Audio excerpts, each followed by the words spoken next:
minutes. Thank you, Chair. Getting ahead of yourself. I want to thank Chair Nels and the committee for holding this hearing on railroad locomotive emissions, and I want to commend the Chair on setting a date as well for a rail safety hearing.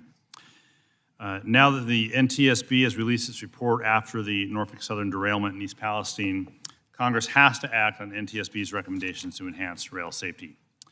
Today's hearing addresses how Congress can continue to support freight movement, grow our economy, and reduce emissions from the transportation network. In Washington State, freight is key to long-term economic growth.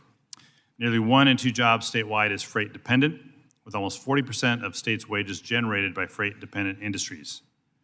According to Washington State Department of Transportation, Washington State's multimodal freight system handles almost 600 million tons of cargo each year, which is valued at $677 billion.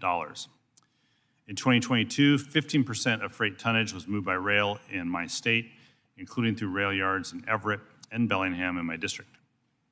So while transportation, including freight rail, keeps the economy and supply chains moving, the sector continues to be the largest source of greenhouse gas emissions. Transportation emissions are trending in the wrong direction. For example, U.S. greenhouse gas emissions increased 1.6% from 2022 to 23. According to my own state's Department of Ecology, diesel exhaust is one of the most harmful air pollutants.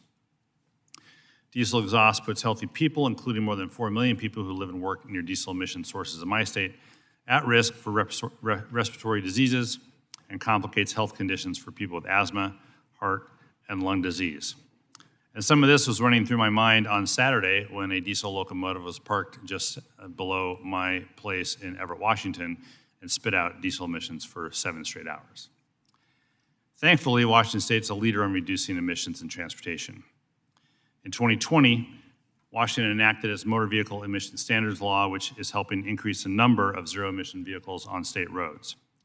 Washington's ferry system, the largest in the country, yet also the largest source of transportation emissions statewide, is transitioning to a cleaner and greener passenger ferry fleet. Washington's Maritime Blue Initiative invests in thriving, world-class, and sustainable maritime industry for the next 30 years.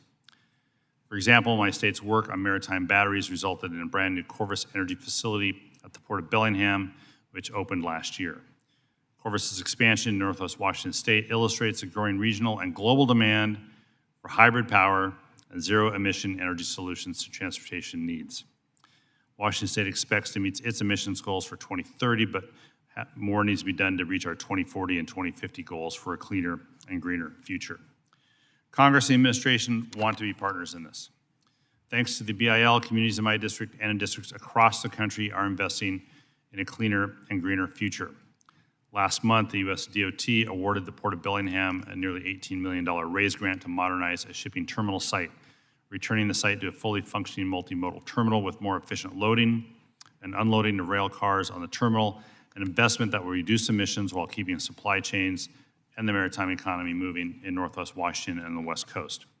Congress has also invested more than $5 billion in consolidated rail infrastructure and safety improvements, or CRISI grants, in the BIL.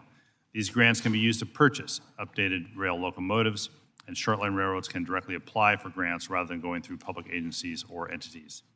The BIL also specifically allows recipients to use CRISI to rehabilitate, remanufacture, procure, or overhaul locomotives,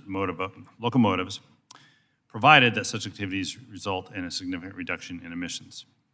The Federal Railroad Administration is currently reviewing applications for $2.4 billion in CRISI funds, an investment that can fund quite a few new locomotives in communities across the country. So I look forward to hearing from today's witnesses about how they're working to build a cleaner and greener freight rail network. And with that, yield back the balance of my time. Gentleman yields. I now recognize Ranking Member Wilson for 5